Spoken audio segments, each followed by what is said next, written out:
Good morning students, welcome to my YouTube channel motivation with physics. हम लोग physics का part 1 और part 2 का लगातार चैप्टर पढ़ रहे हैं और उसका वीडियो हम टॉपिक वार उसमें डालते चले जा रहे हैं। अब हम लोग कुछ वैसे क्वेश्चन का भी रिवीजन करेंगे जो बोर्ड के क्वेश्चन में आने वाले हैं, चाहे वो 10th बोर्ड का एग्जाम हो या 12 बोर्ड का एग्जाम हो। खास करके जो लड़के बिहार बोर्ड में पढ़ रहे हैं तो उनका एग्जाम बहुत नज़दीक आ चुका है।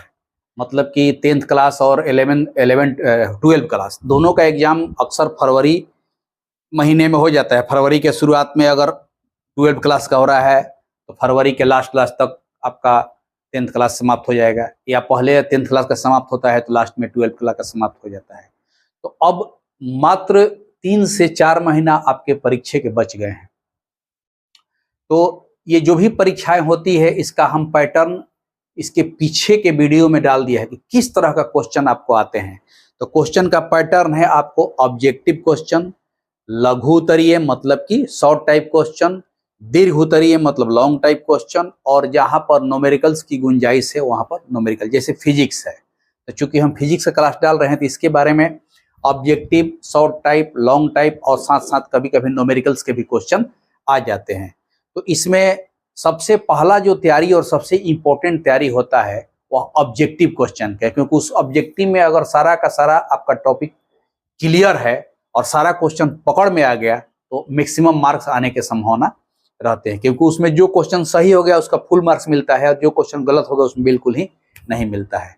तो 10th बोर्ड के लिए अब हम आज से 10th बोर्ड के लिए जो क्वेश्चन पूछे जा रहे हैं उसका पहले ऑब्जेक्टिव, कि कुछ ऐसे टिपिकल ऑब्जेक्टिव होते हैं। बहुत सारे बच्चे क्या करते हैं, ऑब्जेक्टिव क्वेश्चन में निकालेंगे उसको रट जाते हैं। रटने की आवश्यकता नहीं है। अगर आप फिजिक्स का टॉपिक पढ़े हुए हैं, उसका कंसेप्ट क्लियर है, तो बस केवल उसको रिवाइज कर लेना है, उससे आपको पकड़ में आ जाएगा कि ऑब्जेक्टिव क्वेश्चन कैसे बनता है। ठीक उसी में से जितना टॉपिक पढ़ते हैं उसी में से ऑब्जेक्टिव क्वेश्चन निकल के आता है। आप देखिएगा जैसे लाइट तक का हमने क्वेश्चन जो पढ़ा दिया है, रिफ्लेक्शन रिफ्रैक्शन, उसका बहुत सारा क्वेश्चन जो है उसमें आपको पकड़ में आ जाएगा। तो उस तरह से बिना रटे उन क्वेश्चनों को हम कैसे सोल्व करेंगे और सोल्व करने के दौरान कैसे उसके मेमोरी में हमारे बैठ जाए, इस बात का ख्याल रखते हुए आज हमने कुछ ऑब्जेक्टिव क्वेश्चन को कलेक्ट किया है और इसका एक्सप्लेनेशन देंगे। और अब देखिएगा कि एक्सप्लेनेशन देने के बाद आपके दिमाग में यह बैठ जाएगा, तो आपको रटने की आवश्यकता नहीं होगी। जैसे आइए बोर्ड पर हम लोग देखते हैं, कुछ क्वेश्चन को हमने कलेक्ट किया है 7-8 क्वेश्चन का। अब जैसे देखिए पहला क्वेश्चन कहता है ये कि किस दर्पण की फोकस दूरी ऋणात्मक होती है। तो अब यह स्पष्ट हो गया कि यहां पर चिन्ह परिपाटी से रिलेटेड बातें पूछी जा रही है। चिन्ह परिपाटी से रिलेटेड, इतना दूर में हम इसका एक्सप्लेनेशन देंगे। चिन्ह परिपाटी, तो दर्पण में चिन्ह परिपाटी को याद कीजिए कि हमारा 2 तरह का दर्पण था। एक दर्पण था अवतल दर्पण और एक दर्पण था उत्तल दर्पण। ठीक है, अवतल दर्पण में फोकस दूरी इधर होती थी, ये फोकस दूरी था F। उत्तल दर्पण में फोकस दूरी इधर होती थी क्योंकि इसके काल्पनिक प्रतिबिंब बनता है। तो अब रटने की आवश्यकता नहीं है कि किस दर्पण की फोकस दूरी ऋणात्मक होती है, केवल चिन्ह परिपाटी का वो लैंग्वेज याद रखिए कि धनात्मक और ऋणात्मक की बात में हम लोग क्या कहे थे कि दर्पण में सभी दूरियां इस ध्रुव से मापी जाती हैं, नंबर 1। और कहता है कि आपतित किरण के दिशा में मापी गई दूरियां धनात्मक। तो आपतित किरण किधर आती है, हमेशा दर्पण के फेस पर टकराएगी। अगर ये दर्पण है तो ऐसे, यह दर्पण है तो ऐसे। तो कहता है कि आपतित किरण के दिशा में मापी गई दूरी धनात्मक और विपरीत दिशा में मापी गई दूरी ऋणात्मक।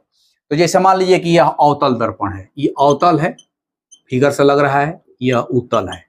ठीक है, तो इसका अवतल दर्पण की फोकस दूरी इसके सामने होती है। तो जब यहां से हम मापते हैं ध्रुव से, तो हम ऐसे चलेंगे मापने के लिए, ऐसे। देखिए इसका डायरेक्शन ऐसे हो गया उल्टा। तो जब आपतित किरण की दिशा के ठीक ये उल्टा हो गया तो यही बन जाएगा निगेटिव। और यहाँ पर क्या है कि यहाँ पर फोकस दूरी, सॉरी उल्टा लिख दिए हैं, इसका दर्पण के पीछे बनता है, इधर फोकस बनता है, तो ये फोकस दूरी हो गई।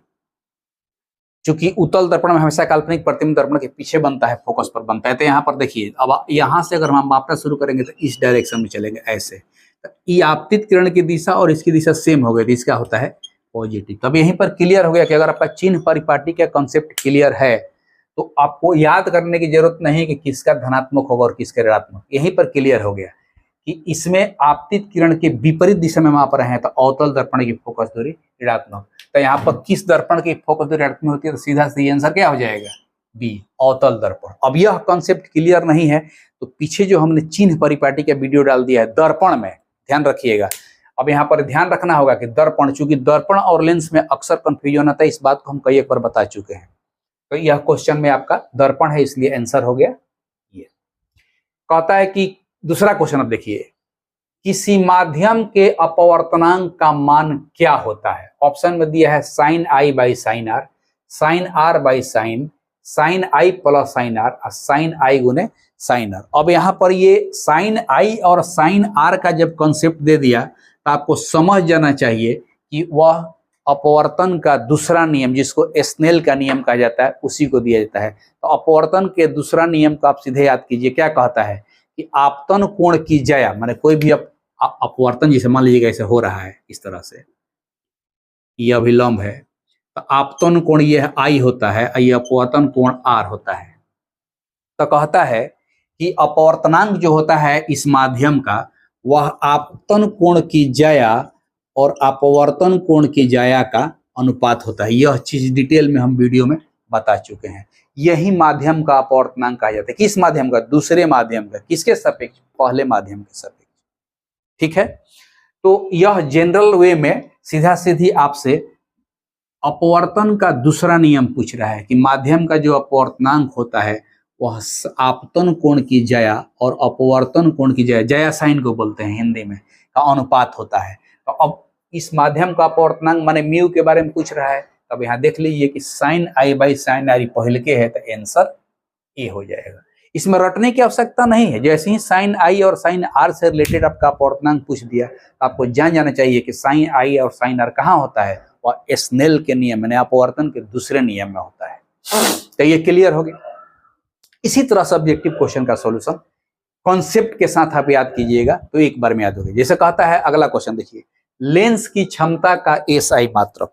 अब यहाँ ध्यान दीजिए, तो सबसे पहले तो ये लेंस की क्षमता होती क्या है, तो कोई भी लेंस हो, चाहे अवतल हो या उत्तल हो, जो उसकी फोकस दूरी होती है मीटर में, उसको मीटर में लेना है हमेशा। फोकस दूरी सेंटीमीटर में अगर दिया रहता है तो उसको हम लोग मीटर में कन्वर्ट करते हैं। तो जो उसकी फोकस दूरी मीटर में होती है उसके जस्ट अपोजिट को, माने उसके उल्टा को, यानी कि लेंस, एक तरह से समझिए, लेंस की क्षमता बराबर होता है 1/, फोकस दूरी, यानी कि शॉर्ट में P बराबर 1/f। अब यहां पर ध्यान दीजिए, यह जो है हमेशा मीटर में लेना है, ध्यान यही रखना है, हमेशा मीटर में। अगर वो सेंटीमीटर में भी दिया है तो मीटर में ले लेंगे। तो अब इसका एक तो एसआई मात्रक की बात करता है, तो यह एसआई मात्रक सीधा सीधी याद रखने की चीज है कि डायोप्टर होता है, डायोप्टर, इसमें कोई दो राय नहीं है। ठीक है, अगर इसके आधार पर हम मात्रक बनाना चाहते हैं वो भी पूछ सकता है, कैसे, तो फोकस दूरी क्या है, एक दूरी है, तो दूरी का एसआई मात्रक क्या होता है, मीटर। तो एक तरह से 1/, हम मीटर कह सकते हैं या मीटर के पावर -1 कह सकते हैं। तो एस आई मात्रक यह हो गया डायोप्टर, आई इक्विवेलेंट में यह भी हो सकता है प्रति मीटर। तो यहाँ पर एस आई मात्रक की मान पूछा है, तो देखिए यहाँ पर एगो सेंटीमीटर के पावर -1 चढ़ाया है, जो यहाँ पर हम मीटर के पावर -1 चढ़ाए हैं वह सेंटीमीटर के पावर -1 चढ़ाया है, तो सेंटीमीटर वाला नहीं होगा। इसलिए नहीं होगा कि डायोप्टर निकालते समय फोकस को हमेशा किस में लेना है, मीटर में लेना है, तो ये नहीं होगा। मीटर भी नहीं होगा क्योंकि 1/, मीटर होता है, सेंटीमीटर भी नहीं होगा डायोप्टर। तो यह डायोप्टर चूंकि ऑलरेडी एसआई मात्रक है, तो इस ऑप्शन के अनुसार आंसर यह हो जाएगा। अगर मान लीजिए कि यह भी दे देता, जो है सेंटीमीटर के पावर -1 देख रहे हैं, अगर ये मीटर के पावर -1 दे देता आई भी दे देता तो ये आंसर दोनों होता, माने कि ऑप्शन में आपको दे देता है आंसर में क्या कि ए और डी दोनों। तो यहाँ पर यह ख्याल रखना है कि क्वेश्चन को थोड़ा थोड़ा ट्विस्ट कर देगा तो आपको लगे कि क्वेश्चन बदल दिया, बदलता नहीं है, ये वही चीज है। यानी कि एक तरह से इसमें रिलेशन भी हो गया, कैसे डायोप्टर बराबर 1/मीटर या डायोप्टर बराबर मीटर के पावर -1, ऐसे भी ऑप्शन दे देगा आपको करने के लिए। ठीक है, कहेगा एक डायोप्टर किसके समतुल्य है, जैसे इसी में कह देगा आपको। देखिए इसी क्वेश्चन को कैसे घुमा देगा, सबसे इंपॉर्टेंट यही चीज है कि एक डायोप्टर बराबर होता है पहला सेंटीमीटर के पावर -1, दूसरा मीटर के पावर -1, तीसरा मीटर के बराबर और चौथा सेंटीमीटर के बराबर दे देगा। तो अभी हम देखें कि जो डायोप्टर होता है वो फोकस दूरी का उल्टा होता है और फोकस दूरी हमेशा मीटर में होती है, तो मीटर का उल्टा है ना, है मीटर के पावर -1, यही है 1/m। यहाँ पावर +1 तो ऊपर एक -1 हो गया। तो यहाँ पर इस क्वेश्चन को ऐसे भी घुमा सकता है कि डायोप्टर बराबर होता है मीटर के पावर -1 का, तो ये ऑब्जेक्टिव आपका बन सकता है। तो इस क्वेश्चन के लिए यह आपका डायोप्टर आंसर हो गया। ठीक है, तो एक क्वेश्चन से, एक ऑब्जेक्टिव क्वेश्चन से और भी बहुत सारे ऑब्जेक्टिव बना सकता है थोड़ा थोड़ा का अंतर से। तो जब आपका बेसिक कंसेप्ट क्लियर रहेगा, जैसे लेंस का क्षमता का डिफिनेशन जब आपको याद रहेगा, उसका कंसेप्ट क्लियर रहेगा, आप ऑटोमेटिक अपने से भी कर सकते हैं। अब देखिए चौथा क्वेश्चन, लेंस में आवर्धन बराबर होता है। आवर्धन के बारे में हम आपको पढ़ाए थे मिरर में या लेंस में कि आवर्धन का मतलब यह होता है कि प्रतिबिंब वस्तु से कितना गुना बड़ा बना है, बड़ा या छोटा, माने प्रतिबिंब वस्तु से कितना गुना है। दूरी के हिसाब से लेंगे तो कितना गुना दूर या कितना गुना नजदीक है, साइज के हिसाब से लेंगे तो कितना गुना बड़ा कितना गुना छोटा है। तो यानी कि एक तरह से जो हमारा आवर्धन है, इसको ध्यान दीजिए, वह होता है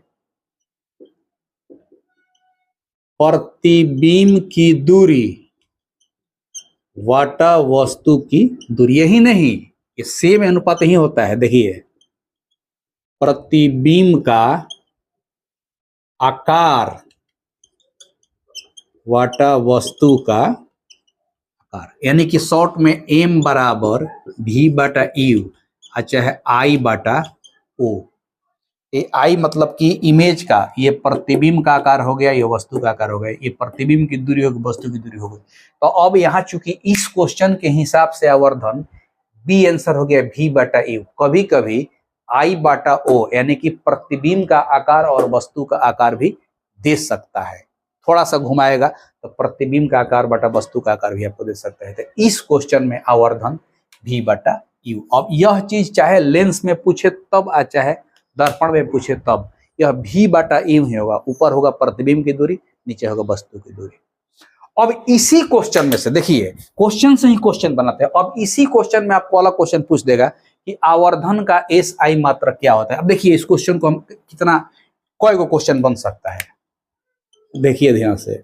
आवर्धन का SI मात्रक होता है पहला मीटर, दूसरा सेंटीमीटर, तीसरा किलोमीटर और डी में कोई नहीं। अब ये ऑप्शन दे दिया, मतलब कि इस क्वेश्चन से घुमा करके यह क्वेश्चन पूछ दिया। तो अभी हम बताएं कि आवर्धन क्या है भाई, तो v/u, यानी कि यह क्या है, प्रतिबिंब की दूरी है। यह क्या है, वस्तु की दूरी है। तो एक तरह से समझिए कि यह दूरी बटा दूरी का अनुपात है। ठीक है, क्योंकि यह भी दूरी है, भी दूरी है। तो दूरी का कोई भी मात्रक अगर मीटर लेते हैं तो मीटर बटा मीटर कट के खत्म, या सेंटीमीटर लेते हैं तो सेंटीमीटर बटा सेंटीमीटर कट के खत्म। यानी कि आवर्धन एक ऐसी राशि है जिसका कोई मात्रक नहीं होता। क्यों? क्योंकि वह सेम क्वांटिटी, कौन क्वांटिटी, दूरी बटा दूरी का यह अनुपात है। तो ऊपर का मात्रक नीचे का मात्रक कट जाता है, कट करके 1 हो जाता है, इसलिए कोई मात्रक नहीं होता। तो इस तरह से आवर्धन का SI मात्रक कोई नहीं। तो देखिए इसी क्वेश्चन से उसको घुमा दिया था, इसे बन गया। तो ऑब्जेक्टिव क्वेश्चन जब भी बनाइए तो अपने दिमाग से भी उसमें सोचिए कि इसको और कैसे घुमा सकता है, यह सबसे इंपॉर्टेंट है। क्योंकि आप रट के अगर जाइएगा तो रट के 10 को क्वेश्चन गया, उसी क्वेश्चनों में से थोड़ा सा ट्विस्ट कर दिया था, कोई क्वेश्चन बदल दिया, बदलता नहीं है। आपका कंसेप्ट क्लियर होना चाहिए। तो देखिए अब इसी क्वेश्चन से हम इसको बनाते हैं। तो ये कोई नहीं होता है मात्रक, तावर्धन का कोई मात्रक नहीं होता है। और देखिए पांचवा, प्रिज्म कितने सतहों से घिरा होता है। तो ये तो सिंपल क्वेश्चन हो गया, इसमें कोनो माथा नहीं लगाना है, क्योंकि हम लोग जानते हैं कि प्रिज्म जो होता है वह त्रिभुजाकार होता है, त्रिभुज बेस के आकार का। इस तरह से इसको ऐसे कर दीजिए, बेस ऐसे होता है, ठीक है। इसमें हम बता चुके हैं कि इसमें 3 सतह होता है, एक यह सतह, एक यह सतह, एक यह सतह। तो यह जो सतह हो गया दूगो, इसको बोलते हैं रिफ्लेक्टिंग सरफेस, रिफ्लेक्टिंग सरफेस, यानी कि परावर्तक, सॉरी रिफ्रैक्टिंग, हिंदी में लिख देते हैं अपवर्तक सतह, अपवर्तक सतह, ये भी हो गया अपवर्तक सतह। यह कहलाता है आधार, ये कि इसमें अपवर्तन नहीं होता है, क्योंकि यह जमीन पर आता है। तो या तो लाइट इधर से आएगी इधर निकलेगी, या इधर से आएगी इधर निकलेगी। तो ये दोनों सतहों से अपवर्तन होता है, इसलिए अपवर्तक सतह कहा जाता है। और जो जमीन पर नीचे सटल रहता है उसको आधार कहा जाता है। तो इस तरह से प्रिज्म का कई गो सतह हो गया, एक सतह, 2 सतह और 3 सतह। तो यह तो बहुत माथा नहीं लगाना है, प्रिज्म के हमेशा 3 सतहों से घिरा होता है। ये क्वेश्चन कोई खास नहीं है, ठीक है। अब देखिए आगे क्वेश्चन है ये। तो ये 5 क्वेश्चन का हम एक्सप्लेनेशन और पांचों से कैसे क्वेश्चन बन सकता है इसका हम दे दिए। अब देखिए छठा क्वेश्चन देखिए, कहता है कि दृश्य प्रकाश में किस रंग का तरंगदैर्घ्य सबसे अधिक होता है। तो यह कहां से क्वेश्चन है। कहीं भी ऑब्जेक्टिव क्वेश्चन आता है तो पहले ही दिमाग में घुस जाना चाहिए कि वह कहां से क्वेश्चन है। तो यह क्वेश्चन वर्ण विक्षेपण से है, डिस्पर्सन ऑफ लाइट। जब प्रिज्म से हम लोग डिस्पर्सन किए थे, पीछे वीडियो हम डाल चुके हैं, देखिएगा। वहां पर इस डिस्पर्सन में लिख करके सबसे उसमें एक्सप्लेनेशन भी दे दिए थे। तो अब जैसे देखिए एक बार हम रिवाइज करा देते हैं जैसे आप लोग को। जैसे मान लीजिए प्रिज्म था, यहाँ से एक श्वेत किरण आई थी, यही 7 अलग रंगों में बट गई थी ऐसे।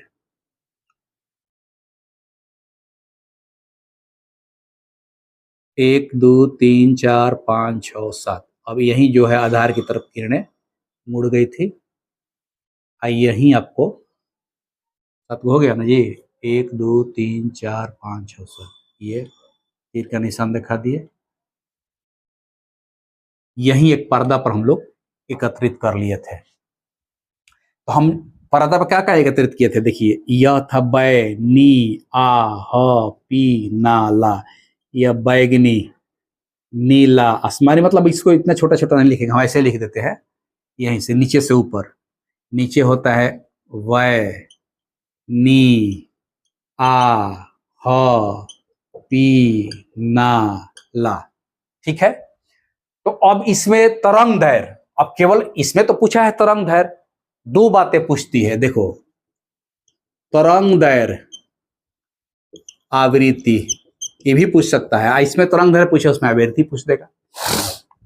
तो जैसे जैसे नीचे से ऊपर हम जाते हैं इसमें पर्दे पर, इस स्पेक्ट्रम में पर्दे पर ऊपर जाते हैं तो तरंग दैर्घ्य बढ़ता है, बढ़ता है। बढ़ता है का मतलब क्या हुआ कि सबसे कम तरंग दैर्घ्य बैगनी का हो गया। अब उसके बाद बढ़ते जाएगा बढ़ते जाएगा, सबसे ज्यादा किसका हो जाएगा, लाल का। तो सबसे ज्यादा तरंग दैर्घ्य किसका हो गया, लाल का। तो इस क्वेश्चन के हिसाब से आंसर हो जाएगा लाल। अब यहीं पर दृश्य प्रकाश में किस रंग का तरंग दैर्घ्य हटा देगा, क्या दे देगा, आवृत्ति की ज्यादा होती है। तो तरंग दैर्घ्य का ठीक उल्टा होता है आवृत्ति, यानी कि जिसका तरंग दैर्घ्य ज्यादा होगा उसकी आवृत्ति कम होगी, जिसका तरंग दैर्घ्य कम होगा। अब यहीं पर देखो, यहाँ ऐसे अगर ऊपर जा रहे हैं आवृत्ति घटती है, आवृत्ति घटती है। माने घटने का मतलब क्या हुआ कि सबसे ज्यादा आवृत्ति हो गया बैंगनी का, सबसे कम किसका हो गया, लाल का। तो उस कंडीशन में अगर यहाँ पर आपको कहता कि दृश्य प्रकाश में किस रंग का आवृत्ति ज्यादा होती है, तो आंसर हो जाता बैंगनी, क्योंकि बैंगनी की आवृत्ति सबसे ज्यादा होगा। ऐसे ही तो होता है, जैसे मान लीजिए कि तरंगधर है, तो तरंगधर अगर ये लंबा लंबा है तो आवृत्ति कम होगा, यही तरंगधर कम हो गया ऐसे ऐसे ऐसे ऐसे, आवृत्ति ज्यादा होगी। आवृत्ति का मतलब कि 1 सेकंड में कितना बार दोलन किया, तरंगधर का मतलब कि 2 शीर्ष अथवा 2 गर्त के बीच की दूरी। तो यहाँ ध्यान रखना है कि लाल रंग का तरंगधर सबसे अधिक होता है, आवृत्ति सबसे कम होती है। बैगनी रंग का तरंगधर सबसे कम होता है, आवृत्ति सबसे ज्यादा होती है, एक दूसरे का उल्टा। तो घुमाकर ऐसे भी क्वेश्चन पूछ सकता है, ठीक है। तो इस क्वेश्चन के अनुसार चूंकि तरंगधर है तो सबसे ज्यादा तरंगधर लाल का, सबसे कम पूछता तो बैगनी का। चलिए, कहता है कि किस लेंस को अपसारी लेंस कहा जाता है। अपसारी, तो लेंस जब हम पढ़ाए थे उसमें जो टॉपिक डाले थे, बताए थे कि अपसारी और अभिसारी 2 शब्द आता है, ध्यान दीजिए। अपसारी और अभिसारी, इसको बोलते हैं डाइवर्जेंट इंग्लिश में, इसको बोलते हैं कन्वर्जेंट। कन्वर्जेंट, इसका मतलब शाब्दिक अर्थ होता है फैलाना, इसका मतलब होता है समेटना।